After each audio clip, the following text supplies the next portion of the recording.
Okay, we're going to switch to the gimbal camera, please.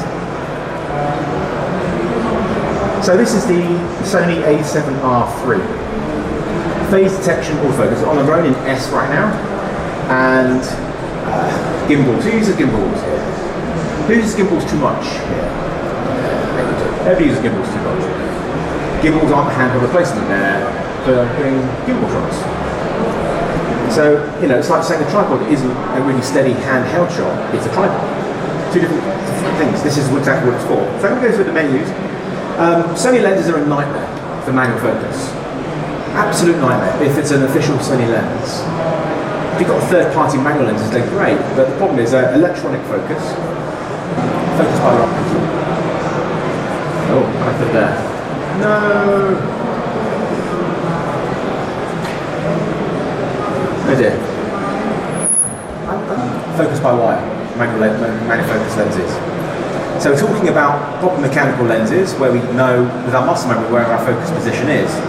But the way that, at least with the Canon lenses, most of them, they may be electronic, but they are mechanical at the same time.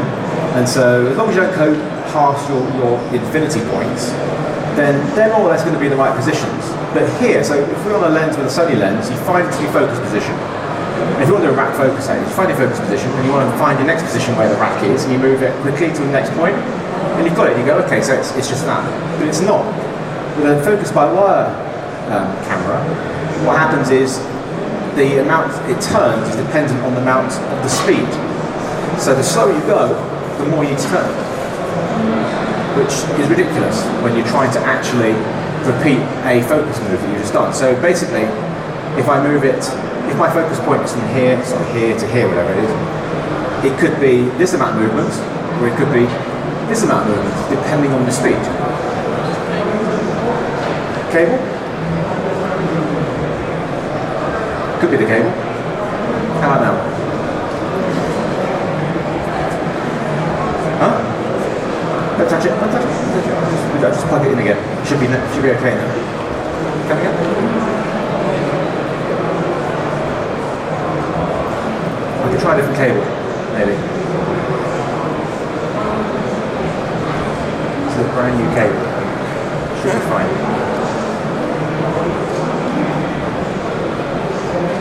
Interesting. You getting me? I'm glad you are, because I'm not.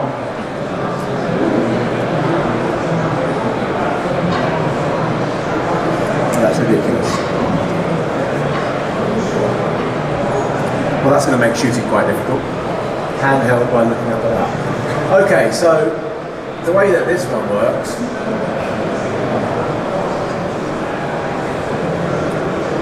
Let's get the settings right. You can see the little box marks up on the screen? It's detecting faces. It's not moving it to that, it can just pick up all these faces. And if my touch screen was working, which it isn't right now, I could tap one of those, then it'll keep that person in focus. Just imagine that's what I'm doing right now. Isn't that really good in focus? So that's not working. That's not working. Okay. It's all good. But let me just have a look at this, see if I get this in focus.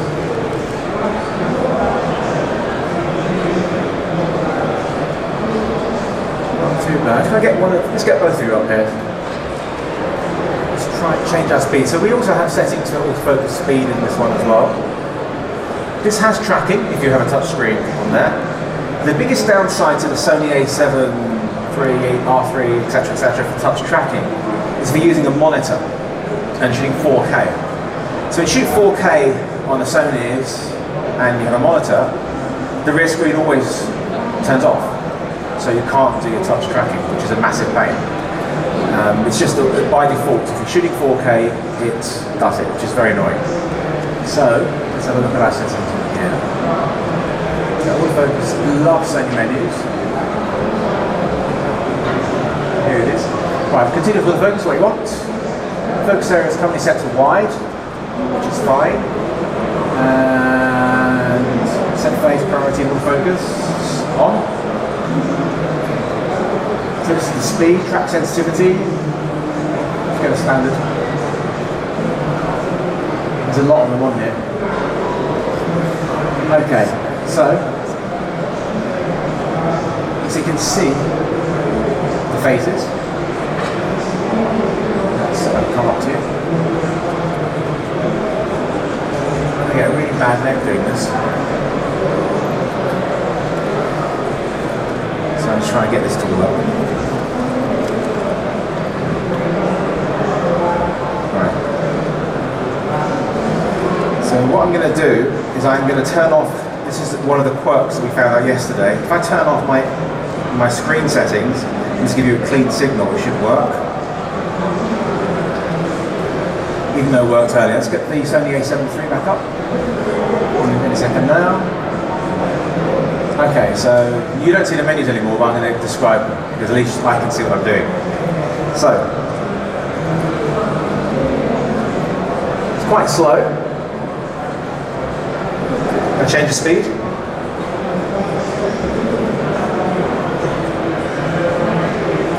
Okay, fast, responsive.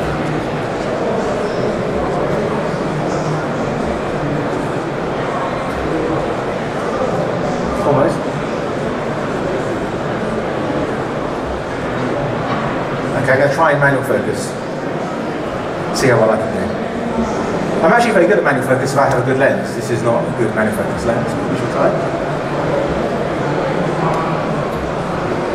Nah, forget it. It's impossible with this lens. If I had a manual lens, I would be alright. So let's go back on to autofocus continuous. So I do have touch tracking on this as well, but you can't see it, so don't worry about it. Let's turn it off. Let's get you to walk towards me. Let's walk together actually. Let's start at the back there, by the box office. I'm going to walk back with you. Okay, here you go.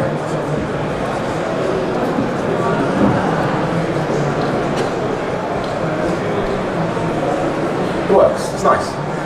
You know, I'm not trying to get this to work. Now, focus hold. Do the same thing. Let's just look at me right now and then exit frame. Go that way. Awful. Come back in. I think I programmed, which program? This one. Okay, so lean towards me and exit frame. Focus hold is now on this button here. It's really important, if you're using autofocus, to have a focus hold, otherwise you're just going to get terrible results. Always going to default to the background. And if you're finding any bad results, it will just turn it off. Okay, any questions so far about these before I move on to trying to gimbal? Yeah. I would always use a viewfinder if I'm shooting handheld. So it's point of contact, and because I need reading glasses, I don't need them with a viewfinder because I can change diopter. There is no diopter for a screen yet. One day somebody will come up with some design where you can, the dial and the screen will go in and out of focus. But yeah, you're not going to get very stable results if you're looking at a screen. But here, and with a 5-axis stabilized sensor, it's not bad. It's just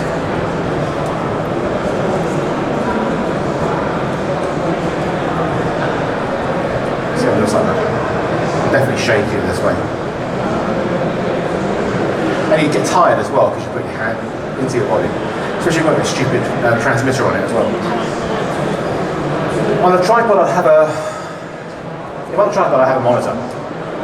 It's a big monitor now, like a 65-inch. Something like, it's a lovely frame on this, isn't it? Quite cool. But no, 7 inches is kind of my preferred size. I used to be okay with 5, I prefer 7 now. I'm just struggling. Oh, what are you laughing at? I don't get it. What are you laughing at? Dirty minds. Okay, so yeah, on the tripod. I don't like the autofocus as much on the Sonys for things like tracking and stuff. For fades and interviews, it's brilliant. And by far, it's faster. Way faster than the Sonys, sorry, the Canons. The lenses are more modern. It's a modern system. E-mount's a modern system, but not all lenses are good. So you need to look up online, what's the autofocus like? Because there's some which are absolutely atrocious. So this is a third-party lens, it's a cheap lens. It's a Samyang, and it's actually pretty good. I think it's like a quarter of the price of the official Sony one, so that's not bad. But there's other ones which are not so good. But some of the official Sony ones aren't so good. So you just need to look online, see what they're like if you want to use autofocus. Okay, now we're going to get to the fun part, which is the gimbal. Okay, so I've used gimbals since the Moviemaker M5, which was 2013, I think. And mostly with the Sony A7S. I should grab this, yeah. Mostly with Sony A7S to start with. The Sony A7S and the A7S II do not have phase detection. They are contrast-based autofocus, which is not good because it's not perfect. This is the key thing on autofocus, and I keep insisting on it. Don't use it if it's not perfect, because it has to be. Because otherwise it just looks awful and mechanical and electronic and nasty. You want it to be perfect.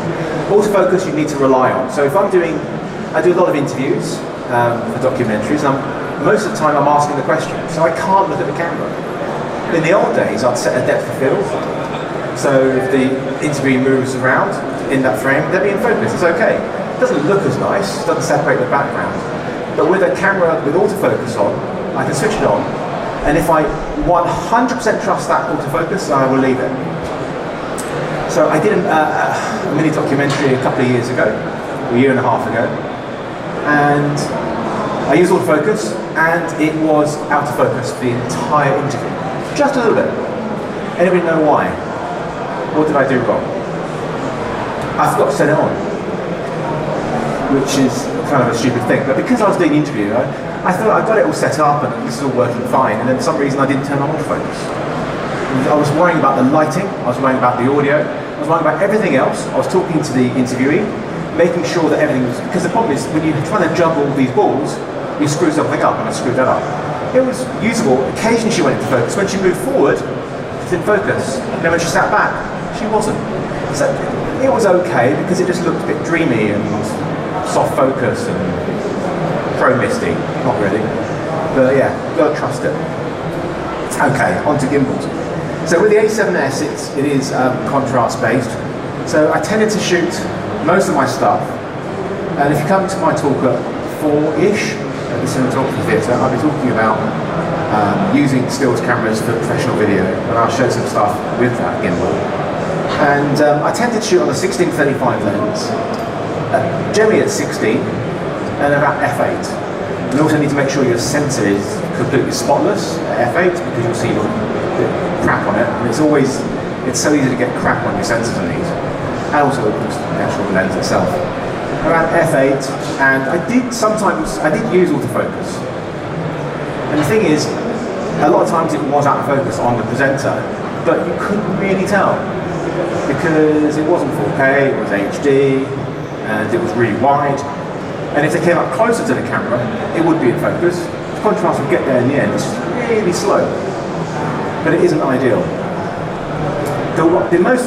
The best way to shoot on a gimbal to keep things in focus is, anybody know the answer is? What's the best way to keep in focus on a gimbal? Come on. Nobody? No? What am I talking about today? What's the best way to keep focus on a gimbal? No, it's not autofocus. I'm trying to trick you. It's a focus puller, because they're going to get it right. The biggest problem with using autofocus on a gimbal works great. What have I showed you is one of the most important things when using autofocus. One of the buttons. What does that button do?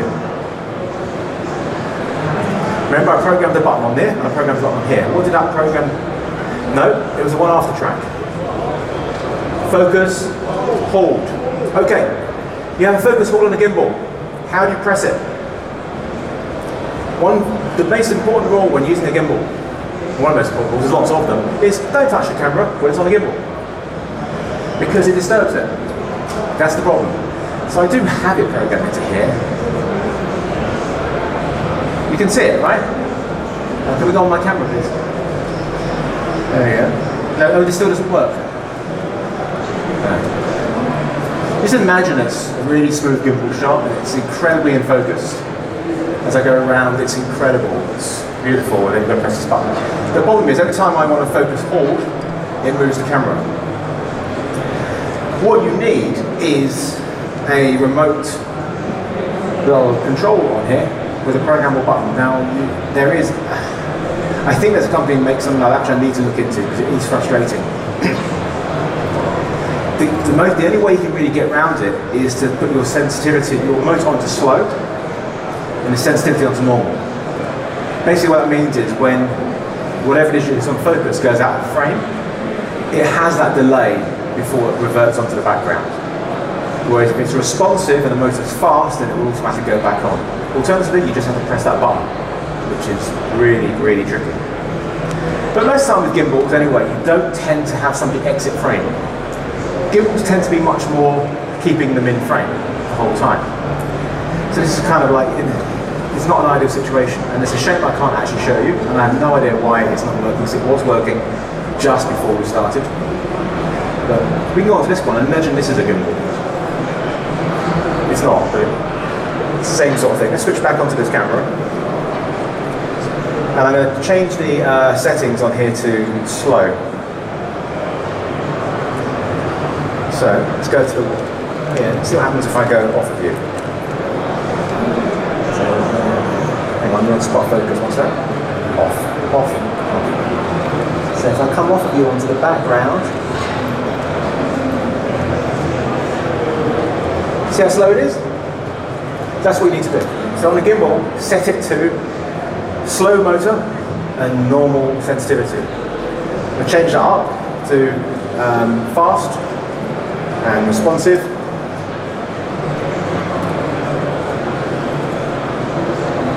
And it's still picking up your face, that's why. No good. Let's try that again. Standard.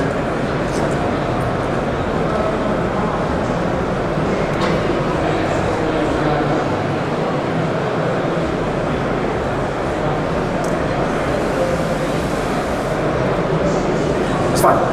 Downside to slow is if they're trying to keep them in focus and they're moving a lot, which tends to be what gimbals do. So you still need to keep the distance, and it's a compromise. It's not perfect, but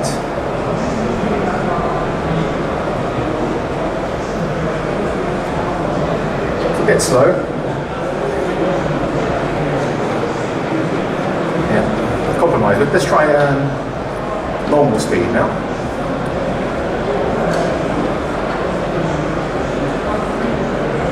Too fast. So technology is good, it's not perfect.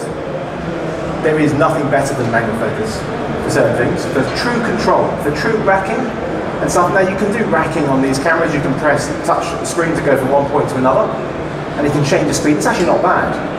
The one thing none of them do though is ramping. So it's basically the focus, even if it's slow, it's the same speed from the start to the end. There's no build. When you're doing a manual focus pull, you start slow, you go faster, and you slow down again. It doesn't do that yet, because it's always getting better. So, autofocus is a really useful tool in today's cameras, and it's interesting when, it's always interesting talking on groups on Facebook and stuff, when people dismiss it. They say, a new camera comes out, and you say, well, the Blackmagic 4K, which is a really nice camera, no autofocus. And the moment you say anything on one of these groups and say, it's a shame it doesn't have any continuous autofocus, and then you'll get the people being very self-righteous and say, well, professionals don't use autofocus. Nonsense. We use tools because these new tools to help us. Why wouldn't we?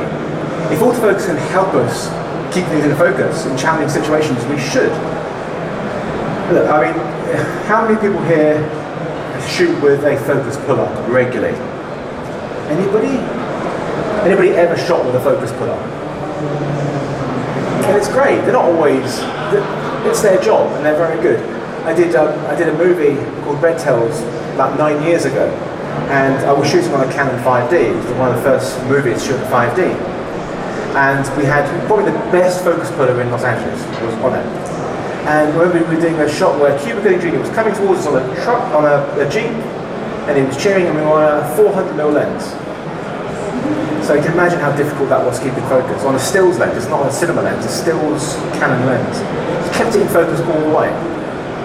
Because that's what he does. He's been a focus puller for 50 years, whatever it's been. But most of us, they go, I'm not going to get that in focus, forget it. But with autofocus, yeah, why not? Even on a movie, why would you not if it can help you keep things in? Okay, any questions? I'm not sure what the time is, but that's not bad. 5 minutes left. Yes? Yeah. Right, okay, so you have apps, yeah? And it's the same thing.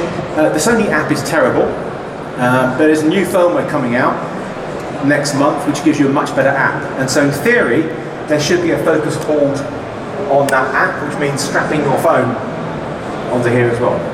It's a way of doing it, but yeah, there is a way you can use that. It's better if that's on a gimbal, on a handheld camera on a tripod. Obviously, program it yourself. Yeah. I know you're a fan of the Kinafility. Yeah. The LF. So actually, would you prefer the LF and autofocus, or do you think you would shoot differently? The fact that it doesn't. So, asking about the Kinafility Marvo LF, which is a full-frame cinema camera, no autofocus.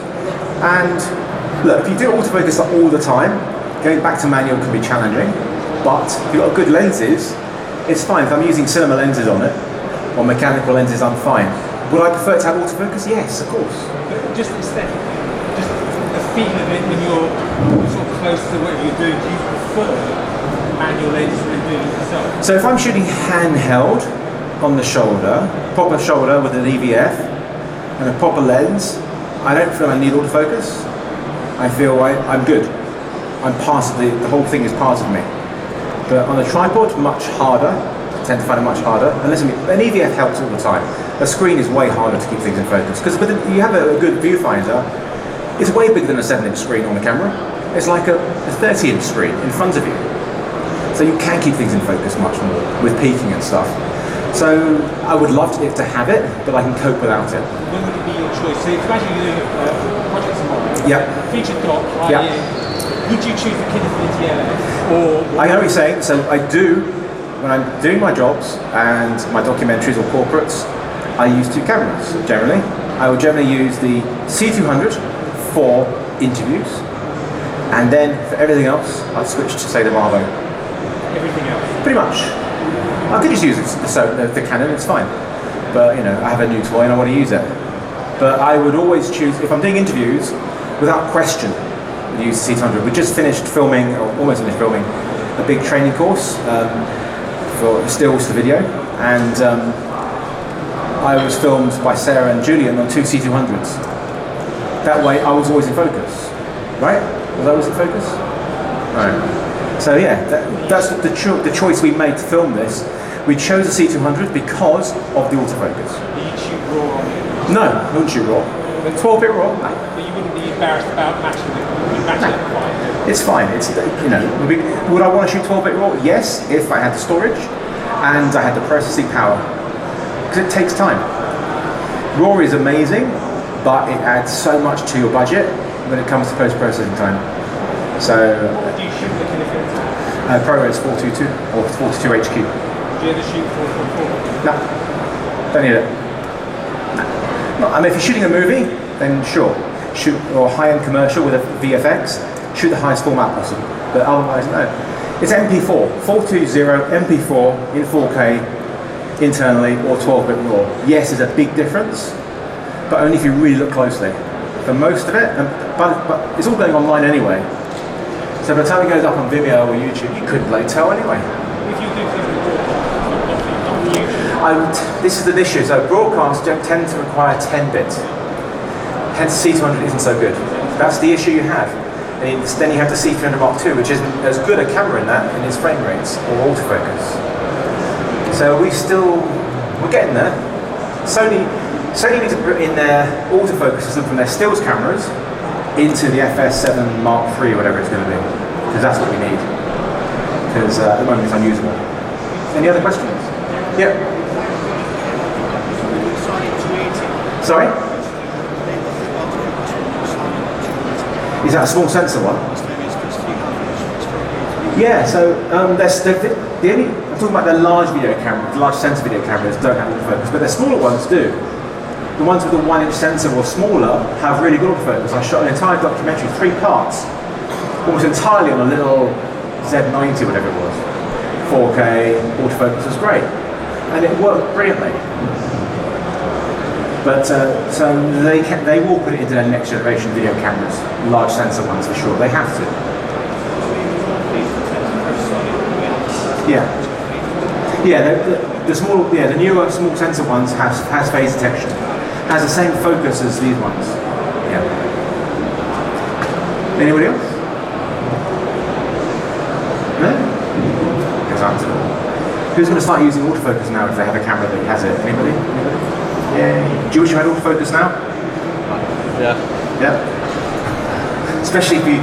The key thing is, look, with autofocus, if you're working with an actor and you have focus marks and stuff, then it's fine. But if you're doing something like a documentary, it's all spontaneous, and you have no idea where they're going to move, like me just being really annoying and moving around, he doesn't know. He's going to react really fast. Autofocus would be so much better for him. Laser distances, yeah. Is there a system that you can basically put on autofocus into a manual system? Well, probably. Would that be the ideal? The ideal would, what that is doing is it's giving you the distance readings on there. It's essentially the same as a phase detection sensor chip. That's what it's doing. Yeah, you're better off. It's much easier if you have a camera that does it all for you and it moves the lens for you, rather than have a mechanical setup, a thing on top plugged into a mechanical follow focus, which would do it. It's possible. There would be a way of doing it for cinema lenses, I guess. But there you go. There's your way of making millions on Kickstarter. There it is. Available December 2022. Okay, thank you very much.